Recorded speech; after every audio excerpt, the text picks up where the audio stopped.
Capítulo 38. El ministerio apostólico. Matías es ordenado apóstol. Después de presenciar la ascensión del Señor sobre el monte de los Olivos, los 11 apóstoles volvieron a Jerusalén llenos de gozo y rebosando en gran manera del espíritu de reverente adoración. Tanto en el templo, como en cierto aposento alto donde acostumbraban reunirse, perseveraron en la oración y ruego, frecuentemente acompañados de otros discípulos, incluso María, la Madre del Señor, algunos de sus hijos y el pequeño grupo de fieles mujeres que habían prestado servicio a Jesús en Galilea, y lo habían seguido hasta Jerusalén y el Calvario.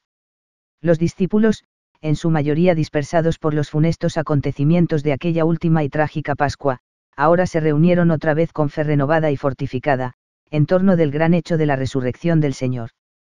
Cristo había llegado a ser las primicias de los que durmieron, el primogénito de los muertos, el primero de la raza humana en levantarse de la muerte a la inmortalidad. Sabían que además de obligar al sepulcro a que entregara el cuerpo de su Señor, también se habían dispuesto los medios para que toda alma pudiera quebrantar las cadenas de la muerte. Inmediatamente después de la resurrección del Señor Jesús, muchos justos que habían dormido en la tumba resucitaron y se aparecieron en Jerusalén, manifestándose a numerosas personas. La universalidad de la resurrección de los muertos en breve iba a convertirse en rasgo prominente de las enseñanzas de los apóstoles. El primer acto oficial que desempeñaron los apóstoles fue llenar la vacante en el Consejo de los 12, ocasionada por la apostasía y suicidio de Judas Iscariote.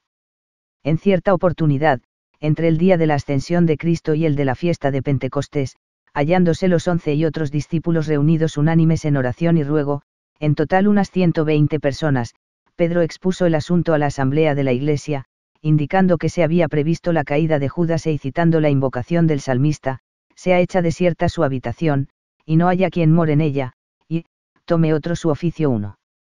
Pedro afirmó la necesidad de completar el quórum apostólico y expresó, en los siguientes términos, las cualidades esenciales que había de reunir aquel que recibiera la ordenación del santo apostolado: es necesario, pues, que de estos hombres que han estado juntos con nosotros todo el tiempo que el Señor Jesús entraba y salía entre nosotros, comenzando desde el bautismo de Juan hasta el día en que de entre nosotros fue recibido arriba, uno se ha hecho testigo con nosotros, de su resurrección. Los 11 propusieron a 2 fieles discípulos, José Barsabás y Matías. Con súplicas sinceras la asamblea se encomendó al Señor para que les indicara si uno de aquellos hombres habría de ser elegido al exaltado puesto, y en tal caso, cuál de los 2. Entonces les echaron suertes, y la suerte cayó sobre Matías, y fue contado con los apóstoles. Todo el acto anterior fue profundamente significante e instructivo. Los 11 plenamente comprendían que la responsabilidad descansaba en ellos, y que estaban investidos con la autoridad para organizar y desarrollar la Iglesia de Cristo, que el consejo o quórum de los apóstoles se limitaba a 12 miembros, y que el nuevo apóstol, al igual que ellos, debía ser competente para testificar, con un testimonio especial y personal del ministerio terrenal, muerte y resurrección del Señor Jesús.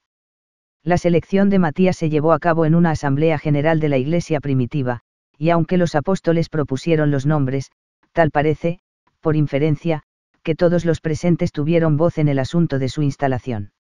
El principio de una administración autoritativa mediante el común acuerdo de los miembros, tan impresionantemente ejemplificado en la selección de Matías, se observó pocas semanas después en el nombramiento de 7 varones de buen testimonio, llenos del Espíritu Santo y de sabiduría, a los cuales se apartó para su ministerio especial mediante la imposición de las manos de los apóstoles, después del voto confirmante de la Iglesia. 365. La investidura del Espíritu Santo.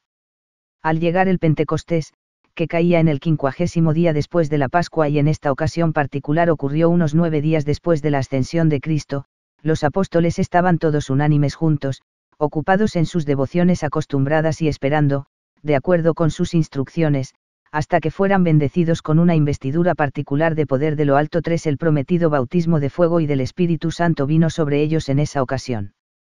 De repente vino del cielo un estruendo como de un viento recio que soplaba, el cual llenó toda la casa donde estaban sentados, y se les aparecieron lenguas repartidas, como de fuego, asentándose sobre cada uno de ellos. Y fueron todos llenos del Espíritu Santo, y comenzaron a hablar en otras lenguas, según el Espíritu les daba que hablasen. El estruendo como de un viento recio que soplaba se oyó por todos lados, y se reunió una multitud alrededor de la casa.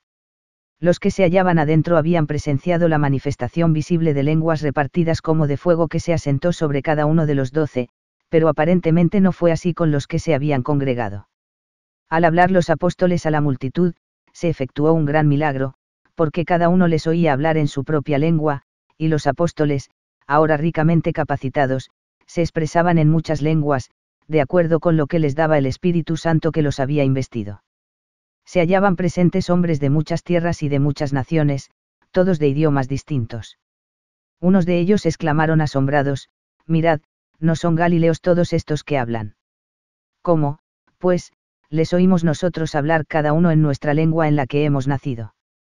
Mientras que por una parte hubo muchos que se sintieron impresionados por la la habilidad de los hermanos, otros se burlaron, diciendo que aquellos hombres estaban borrachos. Este ejemplo de incitación satánica a hablar intempestivamente ilustra en manera especial una incongruencia e ineptitud irreflexiva. Las bebidas alcohólicas nunca le traen la prudencia a un hombre, antes lo privan de sus sentidos y lo convierten en un necio. Entonces Pedro, en calidad de presidente de los 12, se puso de pie, y proclamó en defensa de él y sus hermanos: «Varones judíos, y todos los que habitáis en Jerusalén, esto os sea notorio, y oíd mis palabras. Porque estos no están ebrios, como vosotros suponéis, puesto que es la hora tercera del día». Era costumbre judía, particularmente en días festivos, abstenerse de toda comida y bebida hasta después de efectuarse el servicio matutino en la sinagoga, usualmente a la hora tercera, o sea a las 9 de la mañana. El apóstol citó las profecías antiguas en las cuales estaba contenida la promesa de Jehová, de que derramaría su espíritu sobre toda carne, a tal grado que se efectuarían prodigios como los que estaban presenciando aquellos que allí se encontraban. 1 Pedro entonces osadamente testificó acerca de Jesús de Nazaret, a quien él calificó de ser varón aprobado por Dios entre vosotros con las maravillas, prodigios y señales que Dios hizo entre vosotros por medio de él, como vosotros mismos sabéis, y recordándoles con sinceridad acusadora el terrible crimen del cual hasta cierto grado fueron cómplices, continuó diciendo: «A este, entregado por el determinado consejo y anticipado conocimiento de Dios, prendisteis y matasteis por manos de inicuos, crucificándole, al cual Dios levantó, sueltos los dolores de la muerte, por cuanto era imposible que fuese retenido por ella». Citando la inspirada exclamación del salmista, que había cantado con jubiloso acento acerca del alma que no sería dejada en el infierno, y de la carne que no vería corrupción, Simón Pedro mostró cómo se aplicaban estas escrituras al Cristo, y afirmó intrépidamente: «A este Jesús resucitó Dios, de lo cual todos nosotros somos testigos. Así que, exaltado por la diestra de Dios, y habiendo recibido del Padre la promesa del Espíritu Santo, ha derramado esto que vosotros veis y oís». Con un fervor cada vez mayor, sin temor a sus burlas o violencia, y haciendo llegar hasta el corazón de sus extasiados oyentes el espantoso hecho de su culpabilidad, el apóstol proclamó como con voz de trueno: «Sepa, pues, ciertísimamente toda la casa de Israel, que a este Jesús a quien vosotros crucificasteis, Dios le ha hecho Señor y Cristo». Fue imposible resistir el poder del Espíritu Santo, el cual inculcó la convicción en toda alma sincera. Los que escuchaban fueron compungidos de corazón, y con almas contritas exclamaron a los 366 apóstoles: «Varones hermanos, ¿qué haremos?». Y ahora que estaban preparados para recibir el mensaje de salvación, se les comunicó sin reserva. «Arrepentíos», les contestó Pedro, «y bautícese cada uno de vosotros en el nombre de Jesucristo para perdón de los pecados, y recibiréis el don del Espíritu Santo. Porque para vosotros es la promesa, y para vuestros hijos, y para todos los que están lejos, para cuantos el Señor nuestro Dios llamare». El pueblo reaccionó al testimonio de los apóstoles, a su exhortación y amonestación, con una profesión de su fe y arrepentimiento. Su gozo fue semejante al de los espíritus encarcelados, a quienes el Cristo desincorporado había llevado el mensaje autoritativo de redención y salvación. Los que en ese memorable día de Pentecostés se arrepintieron y confesaron su creencia en Cristo fueron recibidos en la Iglesia por el bautismo, y el número de ellos fue como 3.000 personas. El hecho de que continuaron en la fe y perseveraban en la doctrina de los apóstoles, en la comunión unos con otros, en el partimiento del pan y en las oraciones, da fe de que su conversión fue genuina, no el efecto de un entusiasmo pasajero, sino que literalmente volvieron a nacer por el bautismo a una vida nueva. Tan devotos eran estos primeros conversos, Tan ricamente fue bendecida la Iglesia con el derramamiento del Espíritu Santo en esos días, que los miembros voluntariamente vendían sus posesiones individuales, y tenían en común todas las cosas. Para ellos la fe en el Señor Jesucristo valía más que las riquezas de la tierra. A nada llamaban mío o tuyo, sino que todo era de ellos en el Señor. Muchas maravillas y señales seguían a los apóstoles, y el Señor añadía cada día a la Iglesia los que habían de ser salvos. Con la recepción del Espíritu Santo se efectuó un cambio en los apóstoles. A medida que les era aclarado por el Espíritu de verdad, vieron que las Escrituras constituían una fuente de preparación para los acontecimientos de los cuales ellos eran testigos especiales y ordenados. Pedro, que pocas semanas antes se había acobardado delante de una criada, ahora hablaba manifiestamente sin temor a nadie. En una ocasión vio a un limosnero cojo en la puerta hermosa que conducía a los patios del templo. Tomando al infortunado por la mano, le dijo: no tengo plata ni oro, pero lo que tengo te doy, en el nombre de Jesucristo de Nazaret, levántate y anda. El hombre sanó, y de un salto se puso de pie con la exuberancia de su fuerza nuevamente descubierta, y entonces entró con Pedro y Juan en el templo alabando a Dios en alta voz. Una multitud asombrada, que fue creciendo hasta que llegó a comprender aproximadamente 5.000 hombres, se juntó en torno de los apóstoles en el pórtico de Salomón, y Pedro, notando su asombro, aprovechó la ocasión para predicarles a Jesús crucificado. Atribuyó todo loor, por el milagro efectuado, al Cristo que los judíos habían entregado para ser muerto, y acusándolos sin ambigüedades, les declaró: el Dios de Abraham, de Isaac y de Jacob, el Dios de nuestros padres, ha glorificado a su Hijo Jesús, a quien vosotros entregasteis y negasteis delante de Pilato, cuando éste había resuelto ponerle en libertad. Mas vosotros negasteis al santo y al justo, y pedisteis que se os diese un homicida, y matasteis al autor de la vida, a quien Dios ha resucitado de los muertos, de lo cual nosotros somos testigos. Reconociendo misericordiosamente la ignorancia con que habían pecado, los exhortó a una penitencia expiatoria, clamando: así que, arrepentíos y convertíos, para que sean borrados vuestros pecados, para que vengan de la presencia del Señor tiempos de refrigerio, y Él envíe a Jesucristo, que os fue antes anunciado, a quien de cierto es necesario que el cielo reciba hasta los tiempos de la restauración de todas las cosas, de que habló Dios por boca de sus santos profetas que han sido desde tiempo antiguo.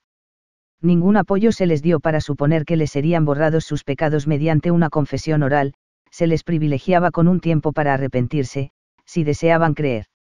Mientras Pedro y Juan testificaban de esta manera, los sacerdotes y el jefe de la guardia del templo, junto con los principales saduceos, vinieron sobre ellos cuando atardecía, y los pusieron en la cárcel para esperar la resolución de los jueces al día siguiente. En la mañana fueron presentados delante de Anás, Caifás y varios otros oficiales, los cuales les preguntaron con qué potestad o en qué nombre habían sanado al cojo. Impelido por el poder del Espíritu Santo, Pedro contestó: sea notorio a todos vosotros, y a todo el pueblo de Israel, que en el nombre de Jesucristo de Nazaret, a quien vosotros crucificasteis y a quien Dios resucitó de los muertos, por él este hombre está en vuestra 367. Presencia sano. Este Jesús es la piedra reprobada por vosotros los edificadores, la cual ha venido a ser cabeza del ángulo. Y en ningún otro hay salvación, porque no hay otro nombre bajo el cielo, dado a los hombres, en que podamos ser salvos. Llenos de consternación, los jerarcas comprendieron que la obra que habían intentado destruir con la crucifixión de Jesucristo, ahora se estaba extendiendo como nunca. Con desesperación ordenaron a los apóstoles que en ninguna manera hablasen ni enseñasen en el nombre de Jesús. Sin embargo, Pedro y Juan respondieron osadamente: juzgad si es justo delante de Dios obedecer a vosotros antes que a Dios, porque no podemos dejar de decir lo que hemos visto y oído. Los oficiales sacerdotales no se atrevieron a impugnar manifiestamente esta respuesta de justo reproche, y tuvieron que conformarse con amenazarlos. La Iglesia creció con rapidez sorprendente, y los que creían en el Señor aumentaban más, gran número así de hombres como de mujeres. Tan abundantemente se manifestó el don de sanidades en el ministerio de los apóstoles, que así como habían hecho con Cristo, las multitudes ahora lo seguían, llevándoles sus enfermos y los poseídos de espíritus inmundos, y todos eran sanados. Era tan grande la fe de los creyentes que sacaban los enfermos a las calles, y los ponían en camas y lechos, para que al pasar Pedro, a lo menos su sombra cayese sobre alguno de ellos uno. El sumo sacerdote y sus altivos colegas saduceos mandaron aprehender de nuevo a los apóstoles y los encerraron en la cárcel pública. Pero esa noche el ángel del Señor abrió las puertas de sus calabozos y sacó a los prisioneros, indicándoles que fuesen al templo y continuaran proclamando su testimonio del Cristo. Los apóstoles obedecieron, y en ello estaban cuando se reunió el Sanedrín para juzgarlos. Los alguaciles enviados a llevar a los prisioneros al tribunal volvieron con las manos vacías, y dijeron: por cierto, la cárcel hemos hallado cerrada con toda seguridad, y los guardas afuera de pie ante las puertas, mas cuando abrimos, a nadie hallamos dentro.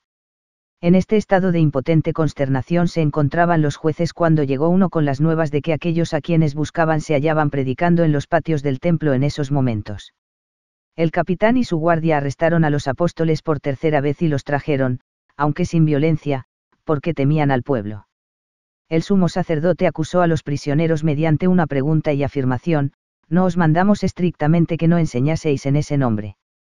Y ahora habéis llenado a Jerusalén de vuestra doctrina, y queréis echar sobre nosotros la sangre de ese hombre.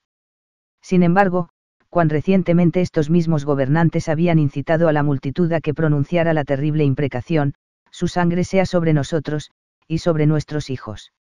Lejos de intimidarse por la augusta presencia o amedrentarse por aquellas palabras o hechos amenazantes, Pedro y los otros apóstoles replicaron, diciendo que aquellos que se sentaban allí para juzgar eran los asesinos del Hijo de Dios. Meditemos bien esta solemne afirmación: es necesario obedecer a Dios antes que a los hombres. El Dios de nuestros padres levantó a Jesús, a quien vosotros matasteis colgándole en un madero. A este, Dios ha exaltado con su diestra por príncipe y salvador, para dar a Israel arrepentimiento y perdón de pecados. Y nosotros somos testigos suyos de estas cosas, y también el Espíritu Santo, el cual ha dado Dios a los que le obedecen. Cerrando y remachando sus corazones contra el testimonio de los elegidos del Señor, los principales sacerdotes, escribas y ancianos del pueblo consultaron entre sí sobre la mejor manera de matar a esos hombres. Sin embargo, entre estos jueces de tendencias asesinas hubo por lo menos una excepción honorable. Gamaliel, fariseo y distinguido doctor de la ley, maestro de Saulo de Tarso, conocido como Pablo el apóstol después de su conversión, obras y comisión divina, se puso de pie en el concilio, y habiendo instruido que sacaran a los apóstoles del tribunal, amonestó a sus compañeros sobre la injusticia que tenían pensando cometer. Les citó los ejemplos de algunos que se habían levantado, falsamente declarando ser enviados de Dios, cada uno de los cuales había fracasado completa e ignominiosamente en sus planes sediciosos, y así también se desvanecerían aquellos hombres, si la obra que profesaban era invención del hombre, mas si es de Dios, advirtió el imparcial y erudito doctor de la ley, no la podréis destruir, no seáis tal vez hallados luchando contra Dios. El consejo de Gamaliel prevaleció por lo pronto, al grado de causar que les perdonasen la vida 368. A los apóstoles, pero contraviniendo la justicia y el decoro, el concilio mandó azotar a los prisioneros. Entonces dejaron ir a los hermanos con instrucciones reiteradas de que no hablasen más en el nombre de Jesús. Se alejaron de allí, gozosos de haber sido considerados dignos de padecer azotes y humillación en defensa del nombre del Señor, y todos los días, tanto en el templo, así como por medio de visitas hechas de casa en casa, valientemente enseñaban y predicaban a Jesús el Cristo. No solo entre los laicos hubo conversos a la Iglesia, sino que cantidad de sacerdotes aumentó el número de los discípulos que se multiplicaban notablemente en Jerusalén. Esteban el mártir y su visión del Señor. El primero de entre los 7 varones de buen testimonio, autorizados bajo las manos de los apóstoles para administrar los bienes comunes de la agrupación eclesiástica, era Esteban, varón eminente en fe y en buenas obras, y por medio de quien el Señor efectuó muchos milagros. Era celoso en su servicio, tenaz en su presentación de la doctrina e intrépido como ministro de Cristo. Algunos de los judíos extranjeros que tenían una sinagoga en Jerusalén empezaron a disputar con Esteban, y no pudiendo resistir a la sabiduría y al espíritu con que hablaba, conspiraron para acusarlo de herejía y blasfemia. Fue llevado ante el concilio por el testimonio de 2 hombres, sobornados para que testificaran en contra de él, diciendo que le habían oído hablar palabras blasfemas contra Moisés y contra Dios. Los perjuros acusadores también declararon que no cesaba de hablar palabras blasfemas contra el templo y la ley, y aún había dicho que Jesús de Nazaret algún día destruiría el templo y cambiaría las ceremonias maseicas. En cuanto a espíritu y substancia, la acusación era completamente falsa, aunque en un respecto posiblemente era cierta en parte, pues, juzgando por lo que sabemos acerca del carácter y obras de Esteban, fue un predicador celoso de la palabra mediante la cual, en calidad de religión mundial, se abrogaría la exclusividad y supuesta santidad de Jerusalén como ciudad consagrada, y del entonces profanado templo como habitación terrenal de Jehová. Además, parece haber comprendido que en la misión del Mesías se había cumplido la ley de Moisés. Cuando los miembros del Sanedrín fijaron los ojos en él, su faz estaba iluminada, y vieron su rostro como el rostro de un ángel. Respondiendo a la acusación, pronunció un discurso que, analizado críticamente, parece haber sido extemporáneo, mas no obstante, encierra un argumento notablemente lógico e impresionante. Sin embargo, un asalto asesino terminó abruptamente sus palabras 5 en su eficaz epítome. Esteban repasó la historia del pueblo del convenio desde la época de Abraham, mostrando que los patriarcas, y a su vez Moisés y los profetas, habían vivido y desempeñado su ministerio, efectuando una preparación progresiva para el establecimiento de lo que ellos estaban presenciando. Indicó el hecho de que Moisés había predicho la venida de un profeta, el cual no era otro sino Jehová, a quien sus padres habían adorado en el desierto, primero en el tabernáculo y más tarde en el templo, y en este respecto afirmó que el Altísimo no habita en templos hechos de mano, el más suntuoso de los cuales sería insignificante para aquel que dijo, el cielo es mi trono, y la tierra el estrado de mis pies. Claramente se destaca que el discurso de Esteban no fue para su propia justificación, y mucho menos una apelación en su defensa. Al contrario, fue una proclamación de la palabra y propósitos de Dios por un siervo devoto que no sentía ninguna preocupación por las consecuencias personales. Con vehementes palabras dijo a sus jueces, duros de cerviz, e incircuncisos de corazón y de oídos. Vosotros resistís siempre al Espíritu Santo, como vuestros padres, así también vosotros. ¿A cuál de los profetas no persiguieron vuestros padres? Y mataron a los que anunciaron de antemano la venida del justo, de quien vosotros ahora habéis sido entregadores y matadores.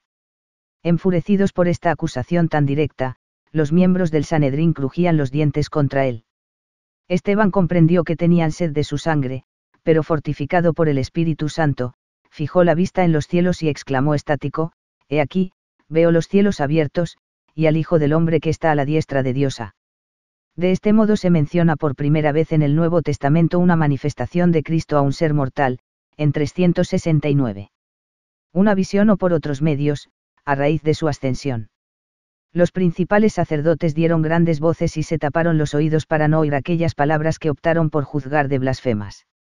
Arremetiendo unánimes contra el prisionero, lo sacaron fuera de los muros de la ciudad y lo apedrearon. Fiel a su maestro, Esteban oró, Señor Jesús, recibe mi espíritu, y entonces cayendo ante la lluvia de piedras, clamó en voz alta, Señor, no les tomes en cuenta este pecado. Y habiendo dicho esto, entregó el espíritu. Así murió el primer mártir por el testimonio del Cristo resucitado.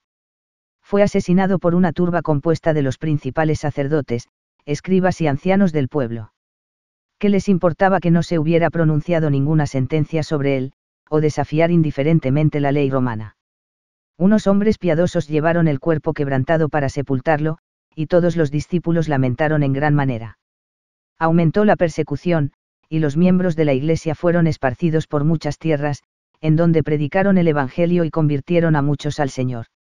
La sangre de Esteban el mártir probó ser la rica y fructífera semilla de la cual brotó una gran cosecha de almas. Cristo se manifiesta a Saulo de Tarso, más tarde conocido como Pablo el Apóstol. Formaban parte de los disputantes, que al ser vencidos en la discusión, conspiraron contra Esteban y ocasionaron su muerte.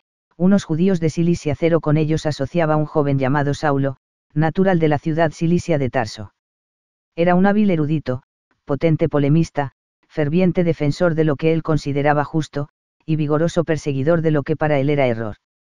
Aunque había nacido en Tarso, fue llevado a Jerusalén en su juventud, y allí se crió y llegó a ser un fariseo rígido y partidario agresivo del judaísmo. Había estudiado la ley bajo la tutela de Gamaliel, uno de los maestros más eminentes de la época y se había granjeado la confianza del sumo sacerdote Ocho su padre, o tal vez algún otro progenitor anterior, había adquirido la ciudadanía romana, de modo que Saulo gozó de esa distinción al nacer.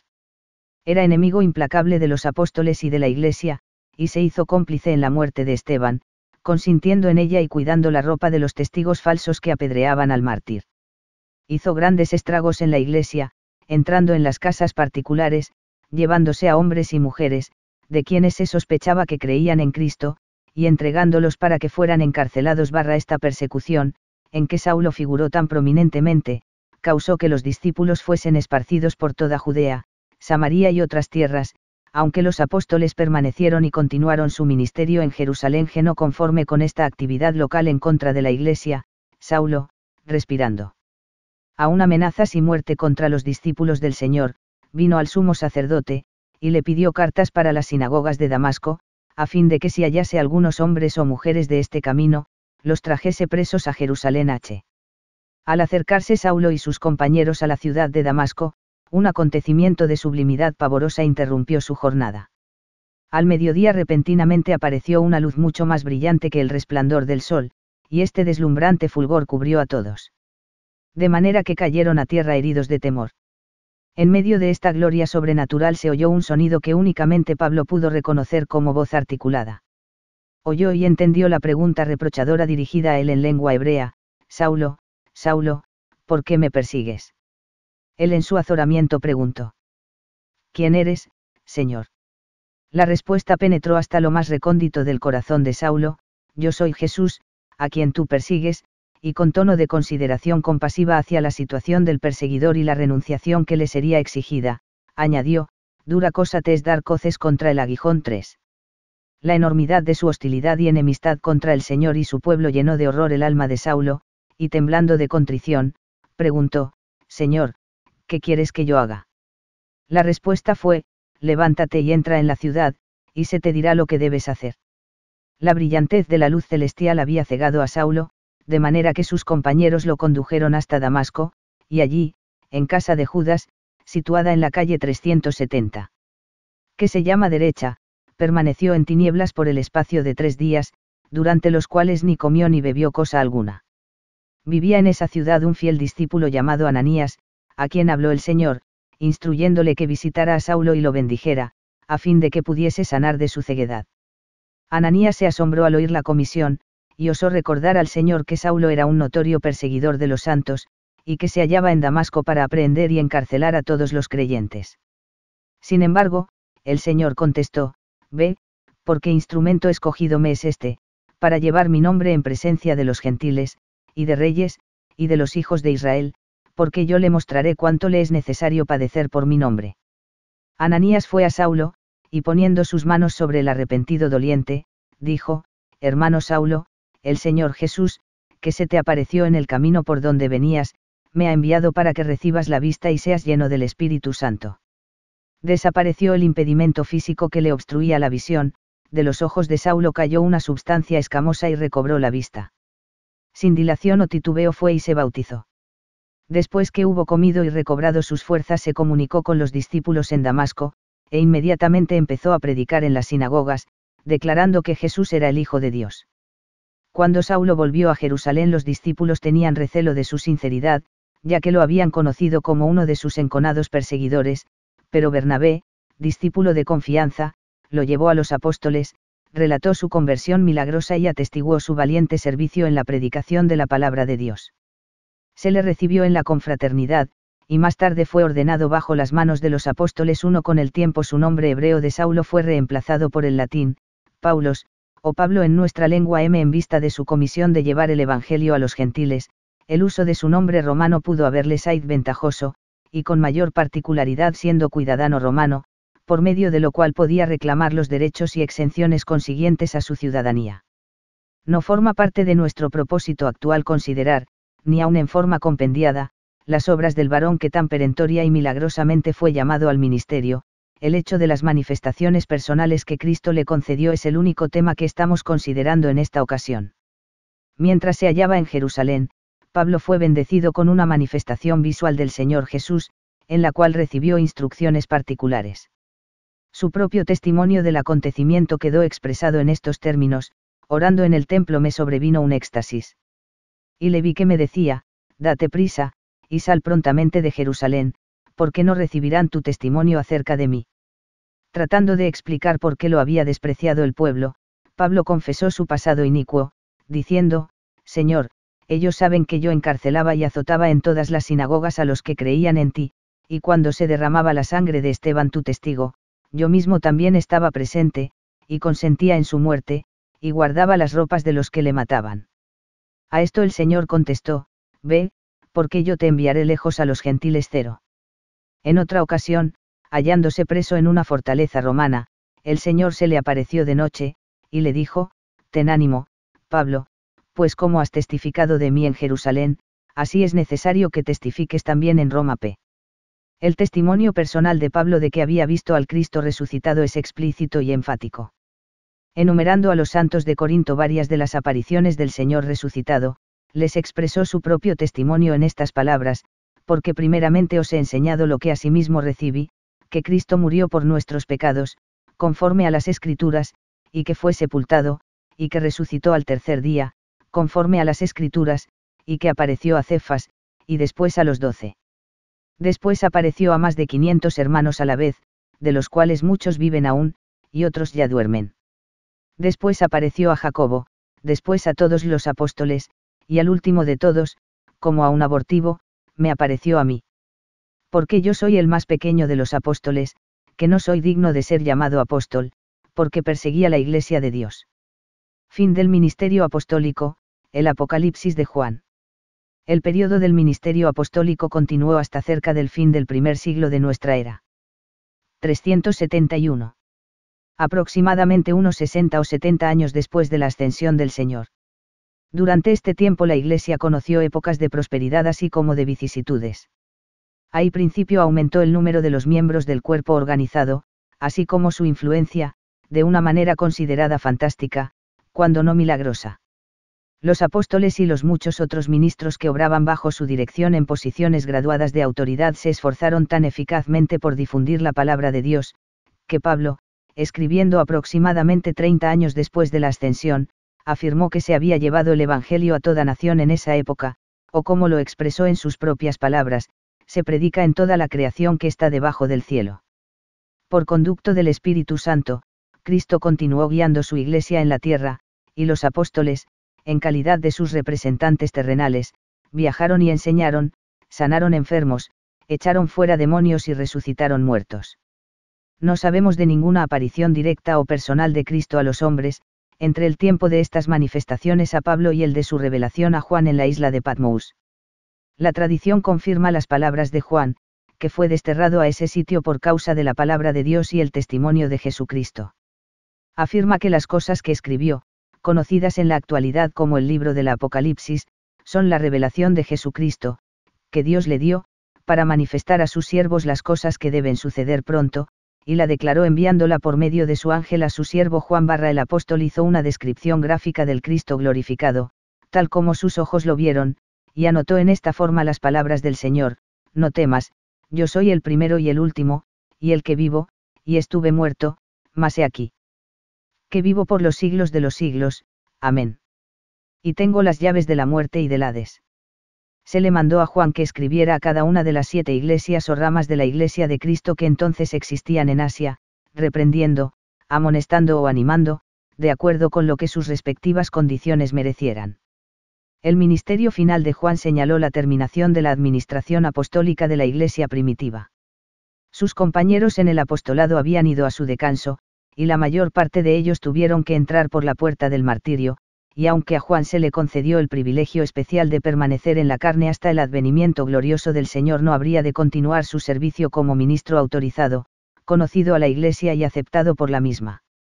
Mientras muchos de los apóstoles todavía vivían y obraban, se había arraigado en la Iglesia la semilla de la apostasía y había crecido con la exuberancia de hierbas nocivas. Los profetas del Antiguo Testamento, así como el Señor Jesús, anunciaron esta condición. También los apóstoles proclamaron con claridad el desarrollo de la apostasía, que ellos palpable y lamentablemente vieron extenderse en su época. Parece que con la muerte de los antiguos apóstoles cesaron las manifestaciones personales del Señor Jesús a los hombres, y no volvieron a presenciarse sino hasta la aurora de la dispensación del cumplimiento de los tiempos. Notas al capítulo 38. 1. La autoridad presidente y el común acuerdo. Poco después de la ordenación de Matías se manifestó otro ejemplo de la manera oficial de proceder en la selección y autorización de los hombres para una posición especial en la Iglesia. Parece que uno de los rasgos que distinguía a la organización de la Iglesia en los primeros días apostólicos era tener en común las cosas materiales, y hacer una distribución de las mismas de acuerdo con las necesidades personales. Al aumentar el número de miembros, resultó impráctico que los apóstoles dieran la atención y tiempo necesarios a estos asuntos temporales, de modo que sugirieron a los miembros la idea de escoger a 7 hombres de buen testimonio, a quienes aquellos designarían para que tuvieran cargos especiales en dichos asuntos. Se autorizó o apartó a estos 7 hombres por medio de la oración y la imposición de manos. El asunto es informativo porque muestra que los apóstoles entendían la autoridad que poseían para dirigir los asuntos de la Iglesia, y que observaron rigurosamente el principio de común acuerdo en la administración de su alto puesto. Ejercieron sus facultades sacerdotales con el espíritu de amor y con 372. La debida consideración hacia los derechos de la gente a la cual les correspondía presidir. D.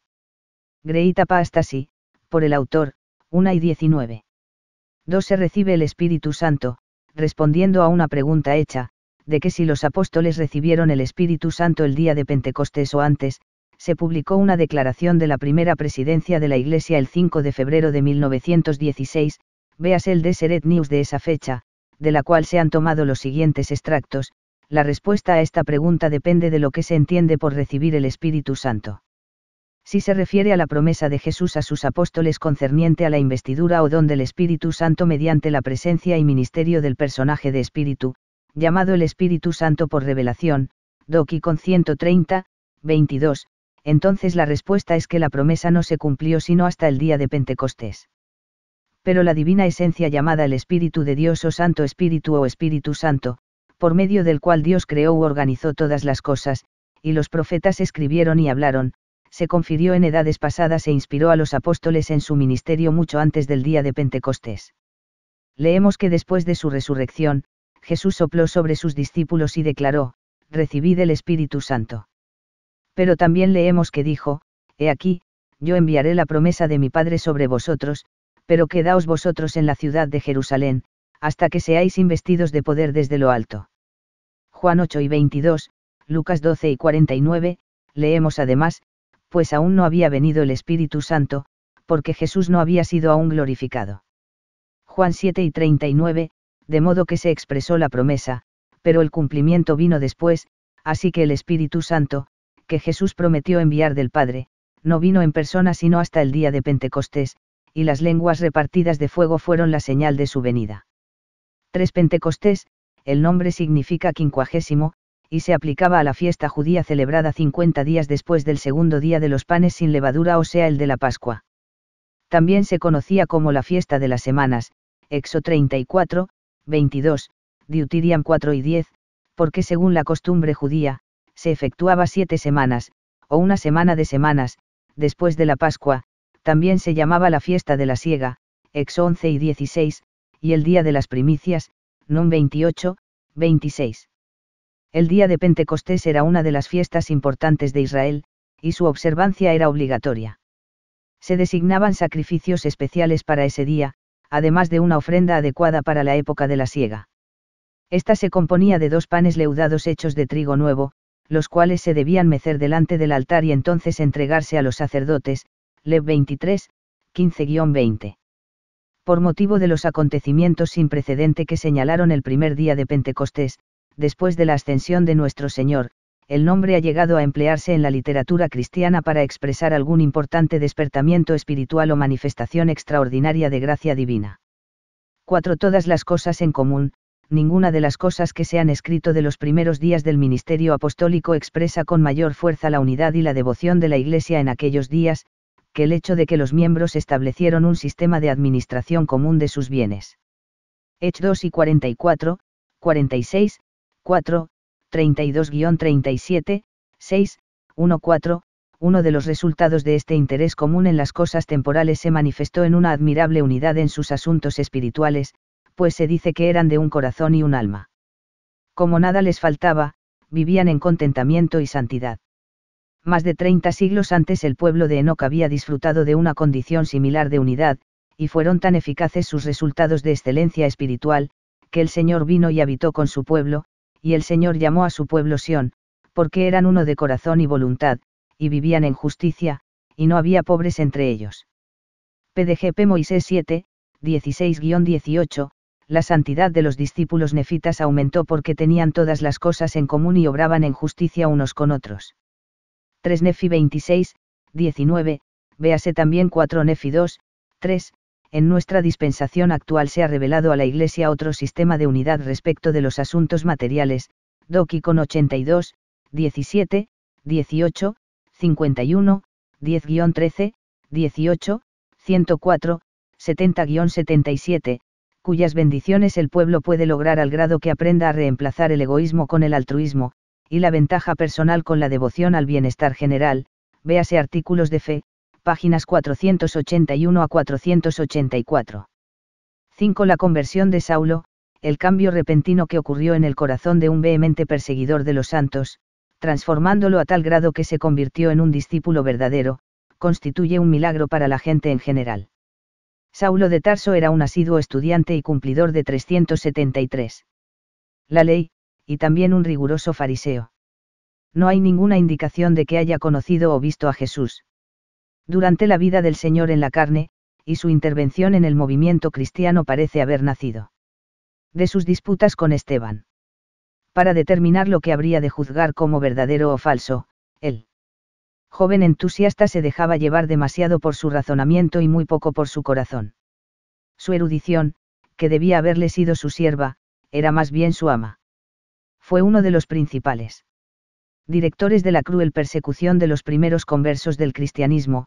Sin embargo, nadie puede impugnar su creencia de que estaba sirviendo a Jehová por medio de estas actividades. Compárese con Juan 16, 2. Su extraordinaria energía y espléndida habilidad se hallaban mal orientadas, y en cuanto se enteró del error de su camino volvió en sí, sin considerar riesgos, sacrificios, ni la certeza de la persecución y probable martirio. Su arrepentimiento fue tan genuino como lo había sido su celo perseguidor. Durante su ministerio sintió el tormento de su pasado, Hechos 22, 4, 19, 20, 1. Sioar. 3 y 19, 2 Sioar. 12, 7, Gal. 1 y 13, y sin embargo, sentía un poco de consuelo con el conocimiento de que había obrado de buena fe, Hechos 26, 9-11. Le fue difícil dar coces contra el aguijón de la tradición, preparación y educación, pero no caviló. Fue designado para ser instrumento escogido en la obra del Señor, Hechos 9 y 15, e inmediatamente obedeció la voluntad del Maestro. Los errores que Saulo de Tarso cometió con el celo de la juventud, Pablo el apóstol procuró espiar con todo lo que tenía, su tiempo, talento y vida. Fue preeminentemente el apóstol del Señor a los gentiles, y esta invitación a que entraran por la puerta otros que no eran judíos fue el motivo de la contención principal entre él y Esteban. De acuerdo con el divino y trascendental propósito, Pablo fue llamado a efectuar la obra que había combatido cuando participó en el martirio de Esteban. En cuanto el Señor lo mandó, Pablo estuvo listo para predicar a Cristo a los gentiles, y solo por un milagro pudo ser vencida la exclusividad judía de Pedro y de la Iglesia en general. Hechos 10, 11, 1-18. 6. El rápido crecimiento de la Iglesia primitiva. Los escritos de Eusebio datan desde la primera parte del siglo IV. Refiriéndose a la primera década después de la ascensión del Salvador. Dice lo siguiente: así pues, bajo una influencia y cooperación celestiales, la doctrina del Salvador, a semejanza de los rayos del sol, rápidamente cubrió todo el mundo. En breve tiempo, y de acuerdo con las profecías divinas, la voz de sus inspirados evangelistas y apóstoles se extendió por toda la tierra, y sus palabras llegaron hasta los extremos del mundo. En toda ciudad y aldea, como granero rehenchido, rápidamente empezó a haber abundancia de iglesias, y éstas se llenaron con miembros de todos los países. Aquellos que, como consecuencia de las decepciones que habían heredado de sus antepasados, habían estado encadenados por la antigua enfermedad de la superstición idólatra, ahora quedaron libres por el poder de Cristo, mediante las enseñanzas y milagros de sus mensajeros. Ecclesiastical History, por Eusebio, libro 1 capítulo 3. 7 Patmos, nombre dado a una isla pequeña en la región Icaria del mar Egeo. El Dr. John R. Sterret la describe de esta manera en el Standard Bible Dictionary, isla volcánica del grupo Hesperadas, en la actualidad casi despoblada de árboles.